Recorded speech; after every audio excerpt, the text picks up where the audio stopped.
Shalom, shalom ya. Saya minggu kemarin, hari Sabtu minggu kemarin ya. Saya diundang oleh teman-teman basis untuk bicara di sana.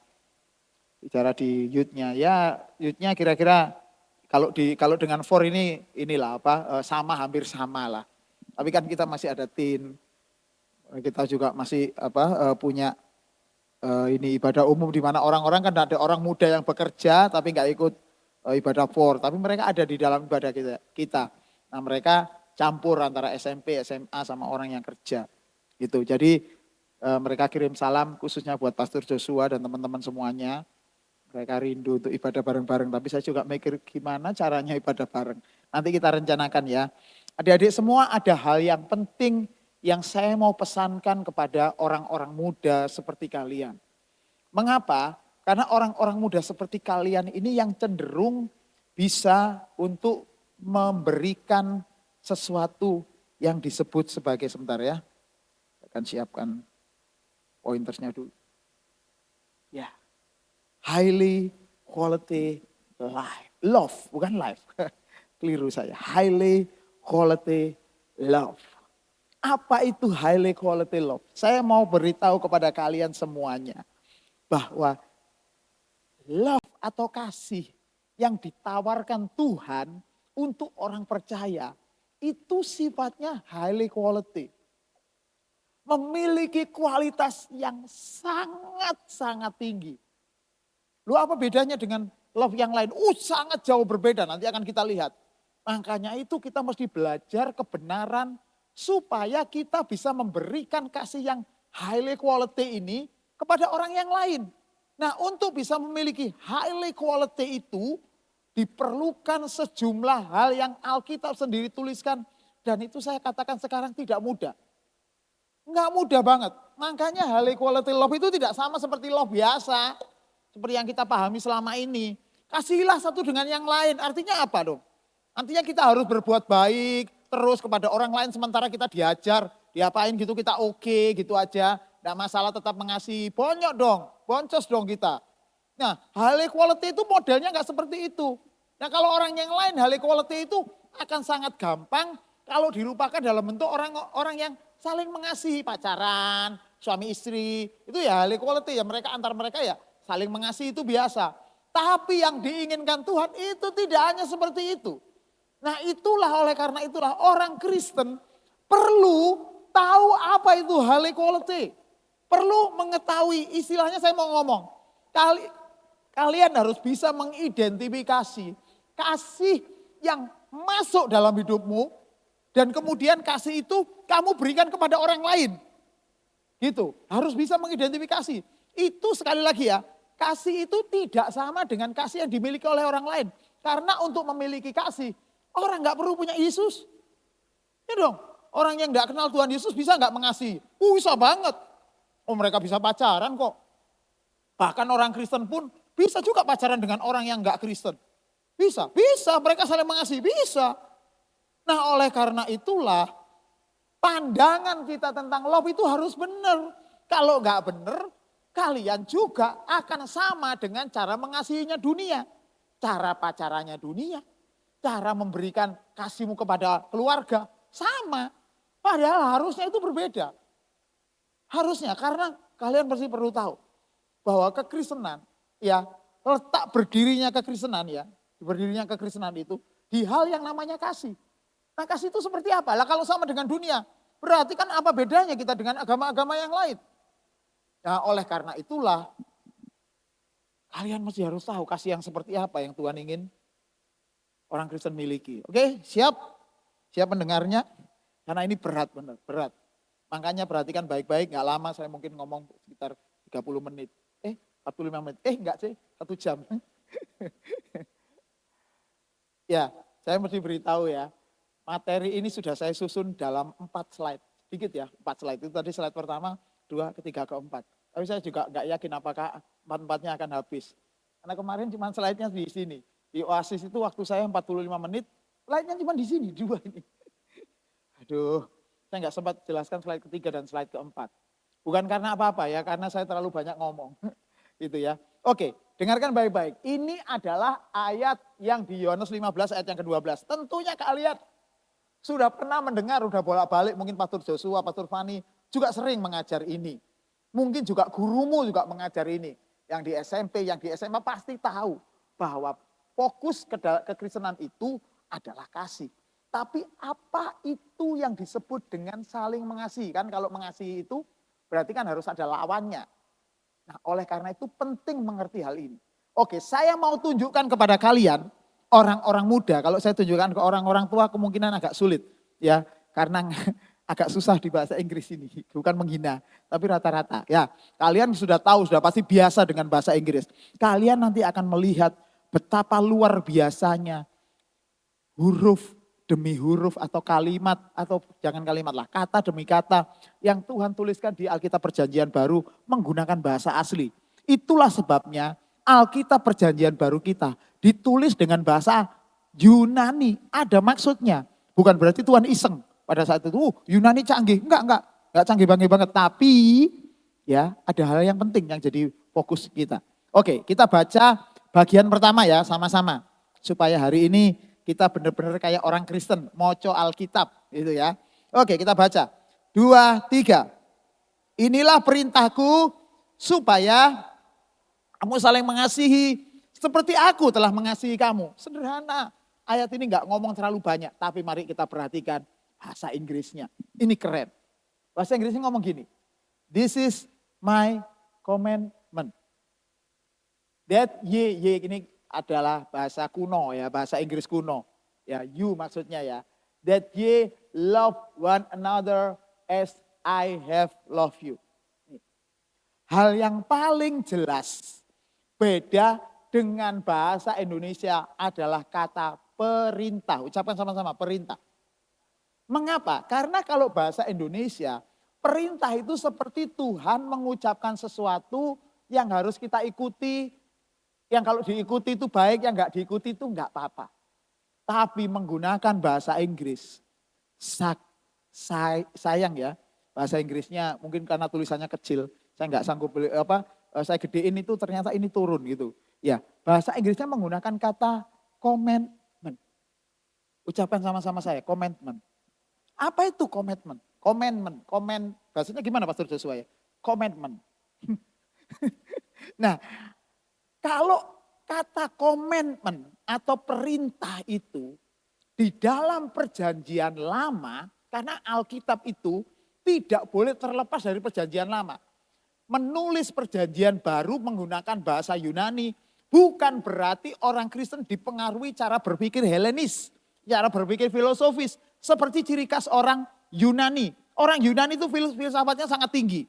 Tapi Alkitab kita hanya menggunakan bahasanya dan kemudian idenya, semangatnya, spiritnya mengambil perjanjian lama. Maka ketika ada kata perintah itu yang kita terjemahkan dengan perintah, maka bahasa Inggris itu ada padanannya. Di tempat kita ngomongnya cuma perintah.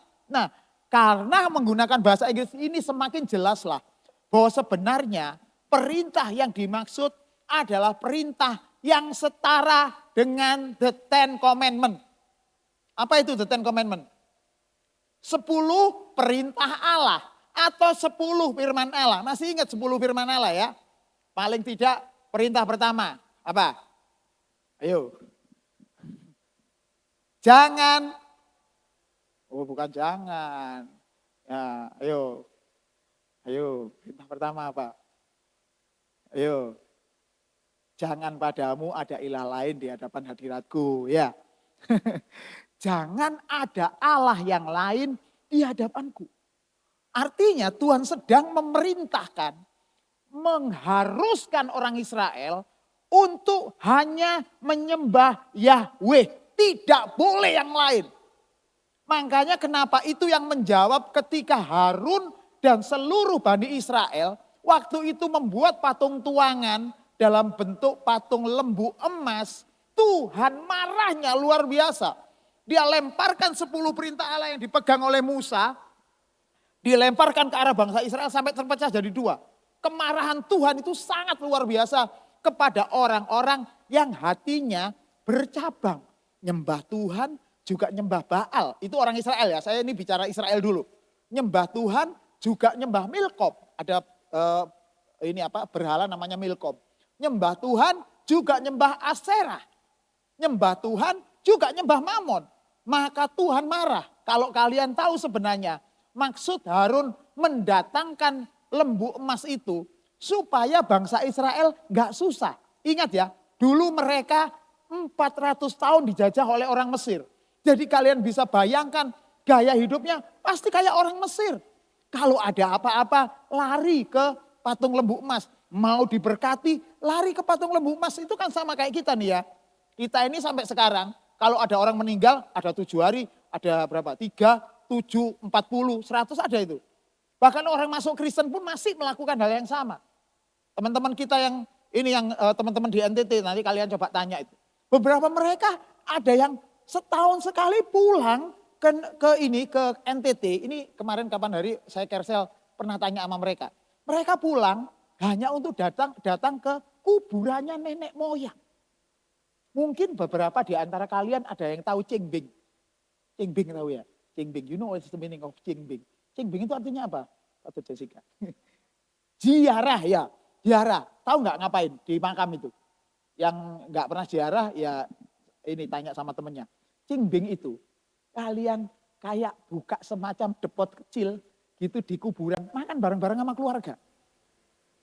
Sebelum makan, tanya sama yang mati. Engkong, kita makan dulu ya. Yuk makan sama-sama coba. Kayak orang gila ya. Tapi itulah yang dilakukan di Cingbing.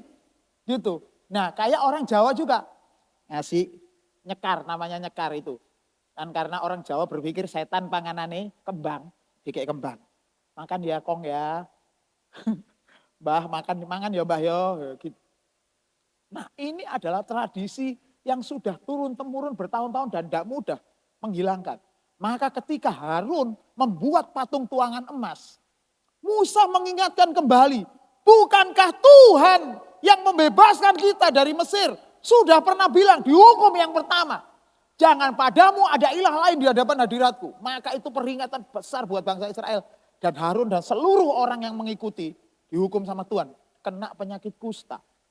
Jadi pada masa itu mereka melanggar komitmennya Tuhan. Mereka melanggar perintahnya Tuhan, ada konsekuensinya. Dan kemudian semakin lama bangsa Israel mengenal Tuhan, semakin tahu mereka Tuhan itu tidak mau diduakan.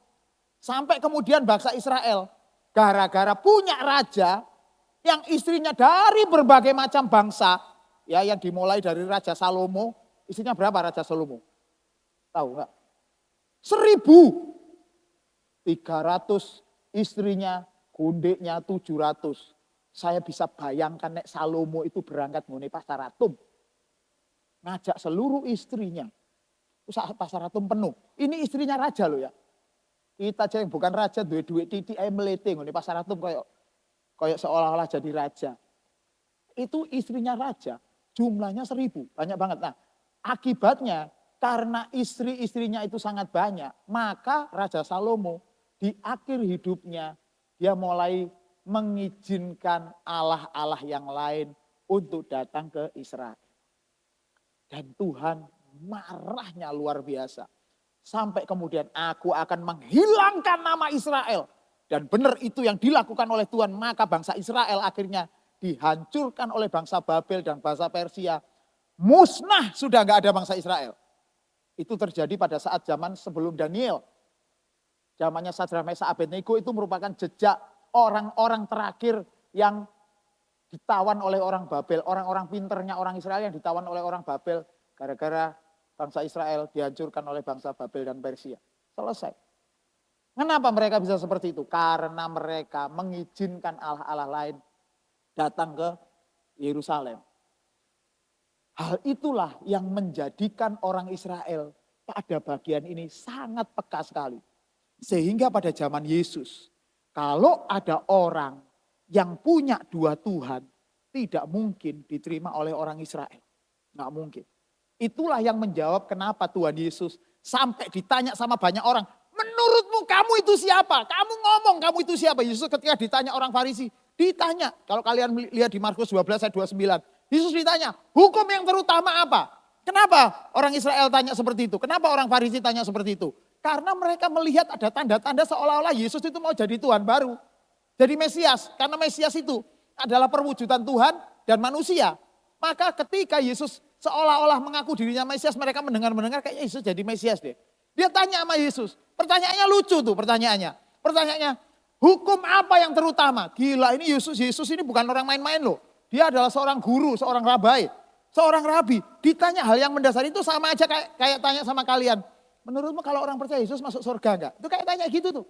Dan Yesus ditanya. Tapi jawaban Yesus luar biasa. Di bagian Markus 12 ayat 29 itu Yesus ngomong gini.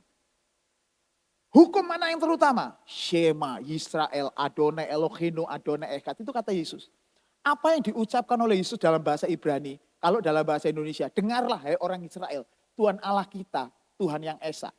Itu mengambil semuanya dari kitab Ulangan pasal yang ke-6 ayat yang ke-14. Persis. Artinya Yesus menjawab dengan yang tepat. Karena orang Farisi, orang ahli Taurat pada saat itu berharap Yesus mengucapkan sebuah kata yang lain. Sebuah kata seperti ini. Akulah Tuhan, maka sembahlah aku. Itu. Mereka berharap gitu. Nah, Yesus gak ngomong sama sekali karena Yesus tahu. Ya bahwa Allah yang disembah oleh orang Israel adalah Elohim Yahweh. Makanya di Alkitab kita tidak pernah ada satupun kata yang menyatakan Yesus ngomong, aku Tuhan, maka sembahlah aku. Makanya kalau ada orang yang gak percaya Yesus yang menyerang iman Kristen, yang berkata tunjukkan kepada kami, mana Yesus ngomong Tuhan. Ya jelas gak ada lah.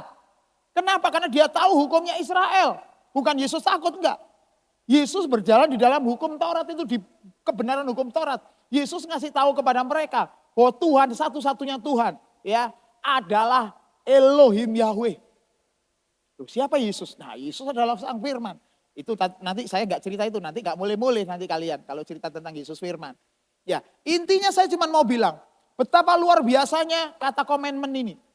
Betapa luar biasanya kata perintah ini. Karena kalau orang melanggar pada zaman Yesus pada saat zaman Alkitab ini ditulis. Maka kepada orang ini layak untuk dihukum rajam sampai mati. Itu yang terjadi sama Stefanus. Dia dihukum gara-gara dianggap menyembah Tuhan yang lain. Jadi konsekuensinya berat. Orang yang menyembah Tuhan yang lain dihukum mati.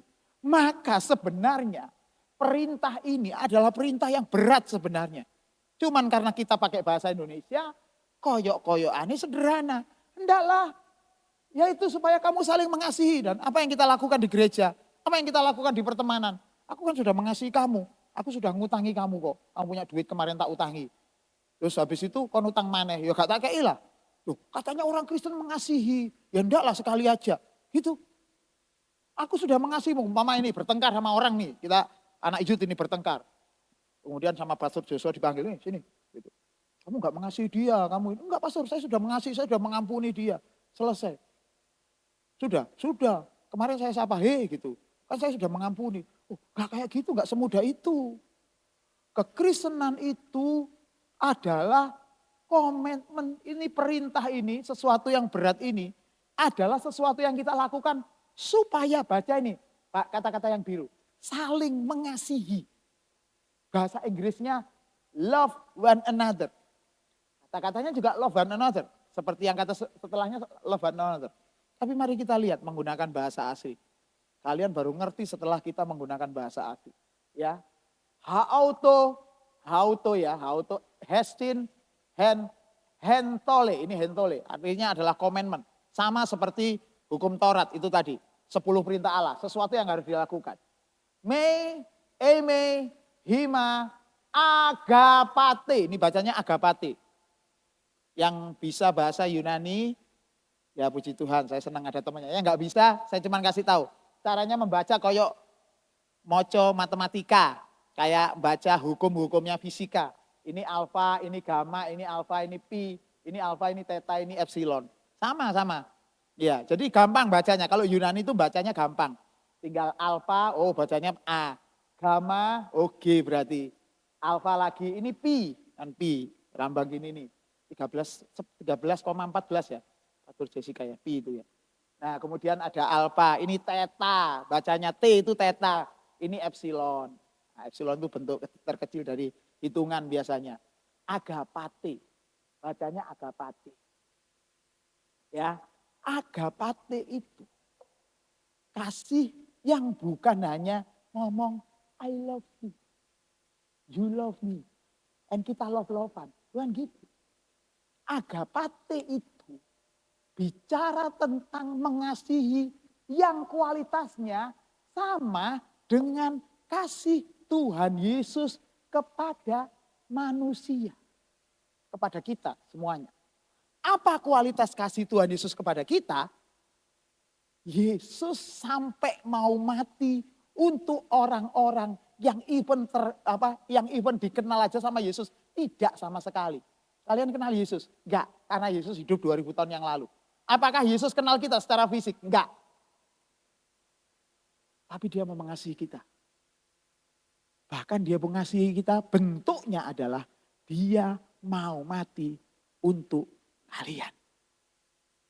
That mean artinya adalah kalau mengasihimu tidak sekualitas dengan kasih Yesus gini. Jangan ngomong kalian mengasihi temanmu. Jadi ketika Tuhan Yesus memberikan sebuah perintah, hendaklah kamu mengasihi, ya, maka kasih yang dimaksud adalah supaya kamu belajar mengasihi orang lain sampai nyawamu pun sendiri diberikan kepada orang itu. Wih, berat pastor. Saya tahu itu berat. Karena nggak ada perintah-perintah di dalam Alkitab yang seringan itu. Itu. Ini berat banget. Ya iya. Bahkan perintah Yesus mengatakan untuk memperjelas ya. Nih, kata seperti aku telah mengasihi kamu. Kurang jelas apa? Jadi perintahnya. Ini perintah sekali lagi. Kalau kalian tidak mendengarkan perintah ini, maka hukumannya kalau zaman dulu, zaman orang Israel dibunuh. Kalau zaman perjanjian baru bukan dibunuh. Enggak mungkin kita bunuh. Tapi dengarkan baik-baik. Kalau orang melanggar perintah Tuhan, maka hidupnya akan terpisah dari Tuhan Yesus selama-lamanya. Jadi orang bilang Tuhan Yesus itu di perjanjian baru kayak lebih soft ya. Gak suka bunuh-bunuhin orang. Enggak. Tuhan Yesus lebih tegas di perjanjian baru. Dia gak langsung bunuh. Tapi rohanimu terbunuh. Langsung terpisah dari Tuhan. Ayo. Gak ada waktu lagi. Makanya waktu di perjanjian baru itu ketegasannya Yesus sama dengan perjanjian lama. Cuma di perjanjian lama paling mereka dibunuh. Meninggalkan dunia ini. Kalau di sini di perjanjian baru enggak langsung dibunuh. Tapi rohanimu bisa mati. Oleh karena itulah dengarkan baik-baik orang-orang muda. Gereja Surabaya City Blessing Kemah Raja Bali ibadah for. Maka kualitas mengasihi kalian, mengasihimu ketika mengasihi orang lain. Jadi kalau kalian hanya kalau cuma sampai dibenci sama orang, dioloki sama orang, diolok-olok sama orang, direndahkan sama orang dan kalian sakit hati, kalian yang salah. Kenapa? Karena kualitas mengasihimu yang Tuhan inginkan adalah mengasihi sampai memberikan nyawa. Itulah sebabnya kualitas kekristenan kita, kualitas kasih kita yang Tuhan pernah ajarkan itu seperti ini. Hendak kasihilah musuhmu. Itu standarnya. Yang tidak mungkin ada di agama yang lain. Agama-agama yang lain ngajarnya kalau orang mengasihi kamu, kalau orang mengampuni, ya ampunilah. Wajar. Kalau kalian hanya punya kasih seperti itu, dan kalian merasa paling mengasihi, gak paham saya. Karena kualitas mengasihinya sangat tinggi loh. Ini perintahnya ditegaskan lagi. Ya, egapase ini sama ya, seperti mengasihi, seperti aku mengasihi umas, kamu semua. Duh, pastor wangele, pastor. Gak iso rasanya ini mengasihi, wis iki gak iso firman Tuhan salah ini. Enggak salah. Adik-adikku semua ini firman Tuhan gak salah. Mari kita lihat. Apakah ini menjadi sesuatu yang berat atau tidak? Kalau kalian baca di Yohanes pasal 1 ayat yang kedua, 15 ayat 1 sampai 27. Nanti saya berharap di rumah dibaca ya. Kan tadi ayatnya cuman ini nih. Nah, ayatnya cuma ini nih. Loh, ya Allah ya Robi, ini belajar saya Pastor Joshua. Haleluya. Silakan next melalui pointer untuk slide pertama. Gak betul.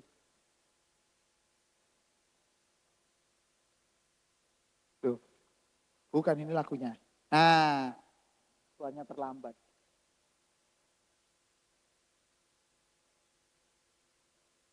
Nah, ini menjadi sesuatu yang susah kalau orang tidak pernah membaca ayat ini. Ayat itu tidak berdiri sendiri. Makanya kenapa I suggest you jangan pernah membaca satu ayat kemudian dianggap sebagai kebenaran. Pelajari dulu ya belajarnya. Supaya nanti kalian baca ini. Nah, menjadi susah bagi orang yang mengasihinya model mengasihi yang tidak sama dengan yang Tuhan inginkan. Di bagian pertama ayat yang 1 sampai ayat yang kelima, Tuhan bercerita tentang pokok anggur yang benar. Ini ada hubungannya. Karena tadi kan di ayat berapa tadi itu? Ya, ayat yang ke sini nih, yang di sini. Ayat yang termasuk golongan ayat yang di sini. Untuk kita bisa mengasihi dengan kualitas yang seperti Tuhan inginkan, maka hal yang pertama kalian harus tahu bahwa kita sebagai carang harus nempel, melekat kepada pokok anggur yaitu Tuhan Yesus Kristus. Kalau orang nempel, melekat, maka sudah otomatis. Atau kalau Kartolo bilang ostos mastis, itu katanya Kartolo ya. Otomatis orang-orang yang melekat pada Tuhan Yesus akan dialiri bagian kasih Tuhan Yesus Kristus. Nah masalahnya adalah melekat itu yang kayak apa pastor? Melekat itu bukan cuman berbicara kalian ke gereja seminggu sekali jam 10 sampai jam berapa nanti kita? Jam 1 ya. Sampai jam 1 ya. Kemudian dianggap sudah melekat, bukan.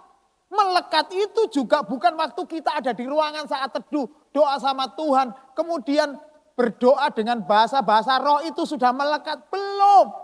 Melekat gak seperti itu. Melekat itu benar-benar tahu mengadopsi seluruh kehidupan Tuhan Yesus Kristus. Kita adopsi terus-menerus di dalam hidup kita setiap hari. Jadi kalian puji-pujian seperti yang dipimpin oleh Bapak Niko Priambodo tadi. Ini siapa namanya? Dipimpin oleh Pak Niko itu tidak hanya dilakukan di gereja. Lakukan itu di rumah, itu cuma pujian. Belum bicara masalah mengucap syukur. Belum lagi bicara masalah mengampuni. Itu harus kita latih dalam hidup kita sejak kita kenal Tuhan Yesus Kristus. Ingat ya, kekristenan itu goalsnya bukan pelayanan. Banyak orang berpikir kalau sudah melayani sudah hebat. Di gereja kok melayani apalagi pemimpin pujian, apalagi main musik, apalagi jadi asyir, apalagi bawa firman Tuhan. Berarti hidupnya sudah beres. Belum. Tujuan kekristenan adalah supaya kalian semakin lama wajah hidup kita, wajah kelakuan kita harus sama seperti pokok anggur. Jadi kalau kalian sudah jadi Kristen 10, 20 tahun, 30 tahun, masih suka meso di luar gereja. Kalau di dalam gereja kan gak mungkin tuh meso. Mana mungkin di dalam gereja meso langsung dipanggil sama Pastor Joshua. Hei kamu ya sahabat ikal, ya saya setuju itu. Gitu. Tapi kalau di luar ketika gak ada orang satu gereja, kalian masih meso. Masih suka mengumpat. Apalagi kelakuannya gak beda jauh dengan orang dunia. Saya sarankan berhenti aja jadi orang Kristen. Karena percuma. Kekristenanmu tidak berbuah. Kekristenan itu bukan hanya kita alami, ini melanjutkan dari khotbah kemarin ya, Kristianos itu. Kekristenan itu bukan cuma kita ada di gereja. Ketika kalian di luar, apa yang kalian lihat? Apa yang kalian buka di gadgetmu. Itu pertanyaannya sekarang, kalian berada di mana? Di pokok anggur ini ada di mana? Lagu Yesus pokok dan kita carangnya itu bukan cuma lagu sekolah minggu. Yesus pokok dan kita carangnya, kata Papa. Kata, ya Bang. Oh enggak. Tapi Yesus pokok dan kita carangnya itu. Kalian harus mengalirkan darahnya kekristenan, darahnya Yesus dalam hidup. DNA-nya Tuhan harus ada di dalam hidupmu. Itu Kristen. Nah, mengingat punya kasih yang sebesar yang Tuhan inginkan itu berat. Nggak bisa dilakukan langsung. Perintah itu, ya, perintah itu sekali lagi ya, hanya dilakukan oleh orang yang stepnya benar. Yang pertama ketika orang percaya Yesus, maka yang terjadi yang kedua orang itu harus melekat sama Tuhan. Nempel. Biasanya yang kita lakukan, kita kerjakan. Hari Minggu kita jadi majelis, hari Senin jadi iblis. Karena koncone sopo, temennya siapa? Kalau temennya nggak bener, kalian jadi ikut-ikut nggak bener. Gitu. Nah oleh karena itulah kekristenan must be different. Apa yang kita nyanyikan, apa yang kita senandungkan di hadapan Tuhan, harus menjadi kehidupan kita. Gitu. Nah, waduh wangele pastor, ya saya tahu. Saya cuma mau bilang, oleh karena itulah hidup kekristenan itu tidak bisa langsung tiba-tiba orang berubah. Krek langsung berubah. Boten saged, percayalah tidak bisa. Makanya jangan percaya kalau ada hamba-hamba Tuhan yang ngomong punya pengurapan kerendahan hati lah, pengurapan sabar. Itu tidak mungkin. Orang Kristen tidak akan pernah bisa berubah. Hanya karena diuyek-uyek dasi, rebah. Habis itu kemudian berubah. Gak bisa. Termasuk saya ketika kalau ibadah orang-orang saya suruh naruh tangannya di dada terus kemudian pulang mereka berubah. Enggak. Loh kenapa kok gitu masih dilakukan pastor? Supaya mereka sering mendengar. Karena saya tahu firman Tuhan tidak akan pernah masuk dengan sia-sia. Mereka akan berubah sedemikian rupa sesuai dengan kadar mereka hidup di dalam kekristenan mereka. Ketika dulu kalau pendeta tidak memberi peringatan tentang hal ini, kita itu oke-oke saja ngomong nama teman kita kasih kata meso di belakang kan. Mama nih ngomong katanya umpama jangan Gerson nama bagus. Iya. Mama jenenge Joko gitu ya. Joko ya apa kabare? Breadnya ini loh, mesonya ini loh. Yang karena kadang-kadang kita kayak nggak ada beban. Tapi harus diperingatkan bahwa itu adalah mengumpat. Ada lagi yang ngomong, bukan pastor. Itu kata-kata keakraban.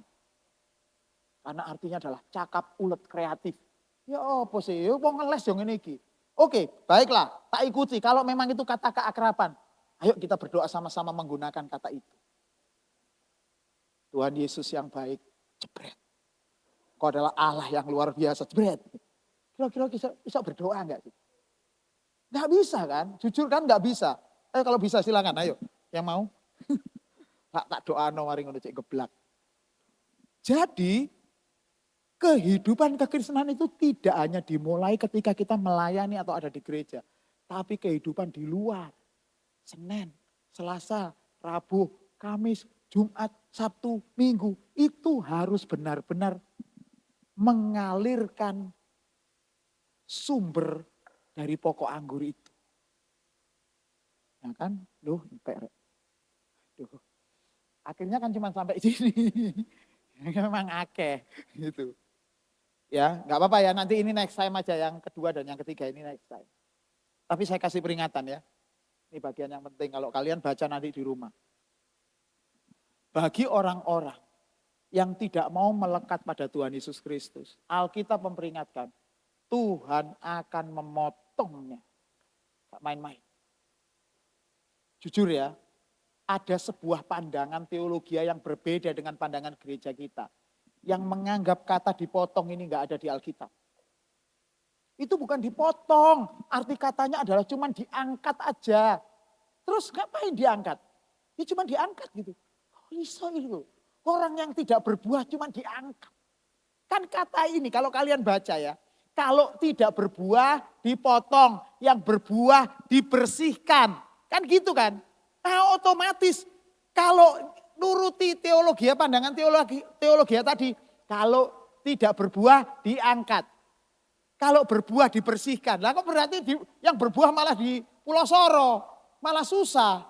Kan kata itu tidak tepat kalau dikatakan itu. Untuk apa? Kenapa ada kata cuma diangkat itu? Untuk melindungi teologianya. Makanya hati-hati ya. Tidak semua gereja mengajarkan teologi yang benar. Ya kalau saya di sini sama Pastor Joshua sama Pastor Fani, pokoknya apa yang dikatakan di Alkitab sudah ngomong aja. Gak usah pakai inilah kita menghargai teologi, enggak, kita hargai Alkitab. Kita Alkitabiah aja. Gak usah pakai alasan-alasan karena mendukung teologi yang harus kita ini kan kita mesti mencari yang benar. Enggak gitu. Nah, kata ini benar-benar loh guys. Yang tidak berbuah akan dipotong. Sekali lagi, yang tidak berbuah akan dipotong. Kalau orang Kristen tidak melekat pada Tuhan, ya, walaupun melekat, koyok-koyok aneh melekat, kan repot ya. Kalau sudah melekat itu semua orang pasti mengaku-ngaku melekat. Tapi kalau ternyata tidak berbuah, dengarkan baik-baik, potong sama Tuhan. Dan Alkitab itu menulis dilemparkan ke dalam api. Serius, Tuhan itu serius berarti. Gak ada alasan untuk kita gak mengasihi guys. Gak ada. Jadi pilihannya bukan mengasihi atau tidak sekarang ini. Pilihannya adalah kita mengasihi. Selesai. Kalau kekristenan gak sampai di sana. Dengarkan baik-baik. Lebih baik gak usah jadi Kristen. Daripada kalian dipotong metu di CI. Loh kok ngono pastor? Kekristenan tidak pernah ada sejarahnya cari banyak-banyakan pengikut. Gak. Karena perintah Tuhan berkata, pergilah jadikanlah semua bangsa murid, bukan pengikut. Kalau cuma banyak-banyakan pengikut sama dong kita dengan agama sebelah. Kalau pengikutnya banyak merasa paling benar. Enggak, pengikut banyak bukan berarti paling benar. Yesus sejak zaman dia diperkenalkan murid-muridnya juga bukan orang mayoritas. Bahkan murid-murid Tuhan Yesus itu sampai dengan tahun 350 asal kalian tahu ya. Mulai dari Tuhan Yesus bangkit naik ke surga itu abad pertama sampai tahun 350. Semuanya mengalami penderitaan yang luar biasa. Mereka hidupnya dikejar-kejar, itu Kristen pertama. Dikejar-kejar oleh orang Romawi. Kalau ketemu dipotong kepalanya. Masih untung dipotong, kadang-kadang dijadikan penerang jalan, PJU. Penerang jalan umum. Jadi diangkat gitu, dikasih badannya dibakar kemudian. Itu orang Kristen pada zaman itu. Tapi Alkitab dan sejarah gereja mencatat, justru kekristenan berkembang luar biasa pada masa 350, pada masa penganiayaan. Begitu sudah sampai pada tahun 350, Raja Konstantin bertobat, kemudian jadi orang Kristen. Justru disitulah kehancuran kekristenan. Karena setelah tahun itu, ya tahun 385, Kaisar Theodosius, orang Romawi, Kaisar Romawi nih. Dari dulu nenek moyangnya suka menyiksa orang Kristen, tiba-tiba papanya Konstantin bertobat, kemudian Theodosius benar-benar menjadi orang Kristen. Maka dia membuat peraturan yang dibalik. Seluruh jajahan Romawi harus beragama Kristen. Kalau enggak dibunuh. Wih keren ya, kemenangan. Bukan, justru kekalahannya gereja. Karena sejak saat itu kekristenan menjadi musuhnya masyarakat. Kalau orang enggak jadi Kristen dibunuh loh. Dibalik sekarang. Jadi makanya kekristenan itu dari dulu, dari awalnya. Enggak nyari banyak-banyakan pengikut, percuma.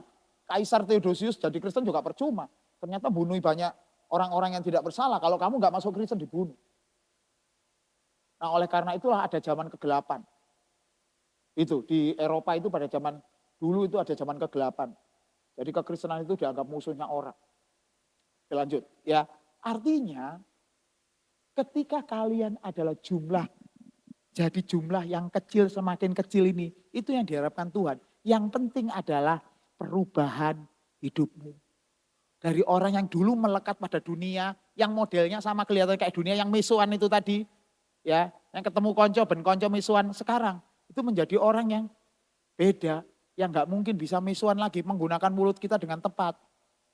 Kalau orang dunia ya pacaran 1 tahun masih cekel-cekelan. 1 tahun, saulan sih cekel-cekelan, gandeng tangan.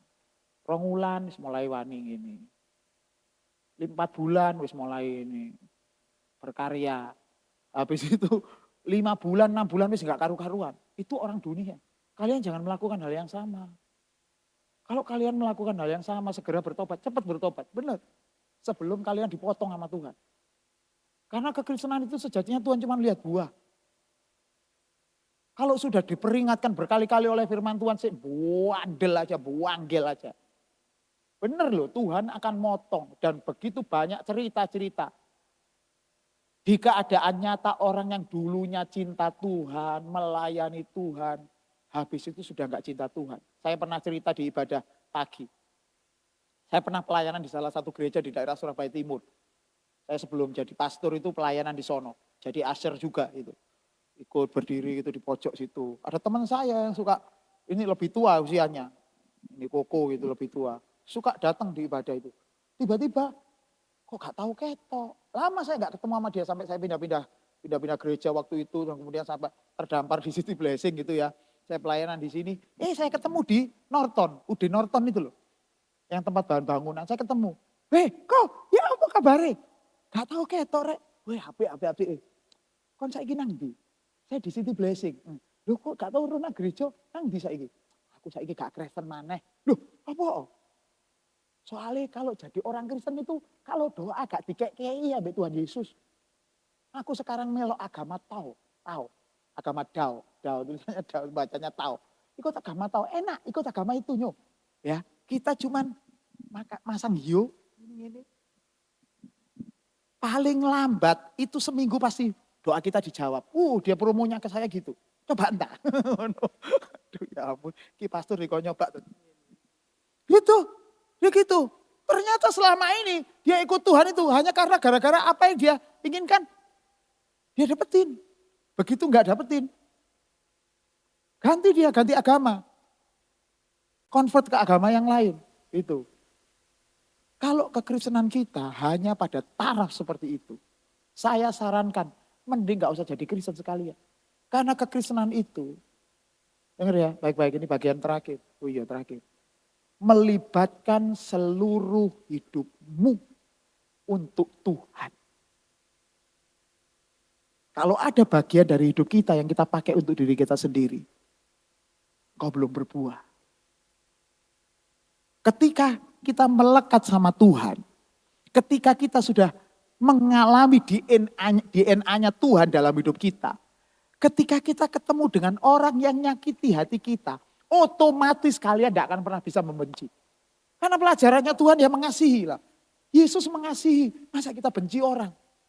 Kalian akan lebih kasihan, lebih melihat orang-orang yang berdosa ya, bahkan yang melakukan sesuatu yang jahat kepada kalian itu kalian bisa sampai ngomong seperti Yesus. Bapa, ampunilah mereka karena mereka tidak tahu apa yang mereka perbuat. Itu yang Yesus lakukan.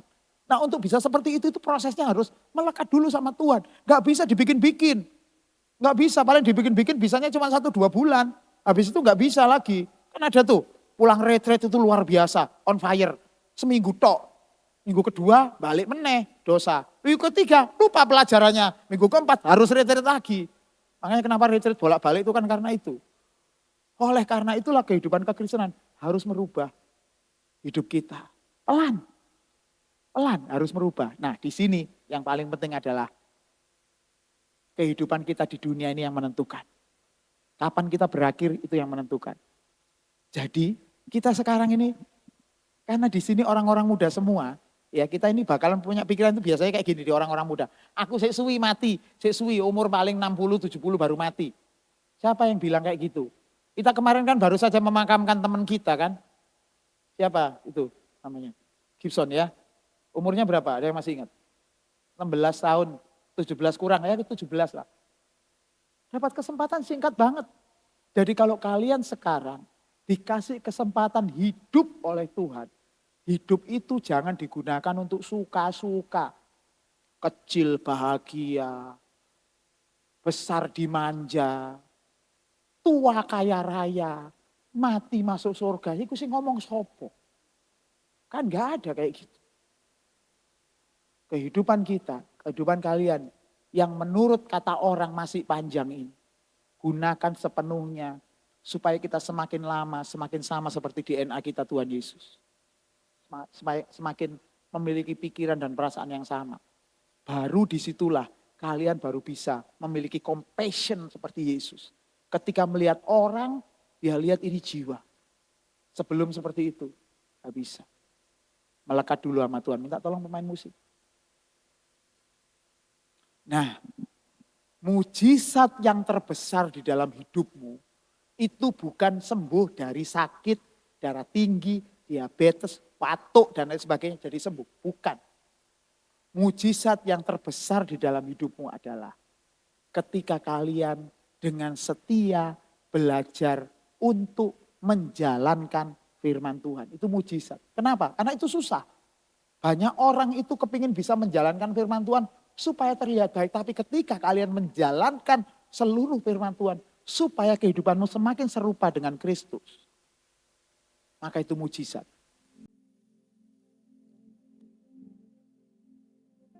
Hidupku menggenapi firman-Mu, tanda mujizat sertai tiap langkahku. Kau bersamaku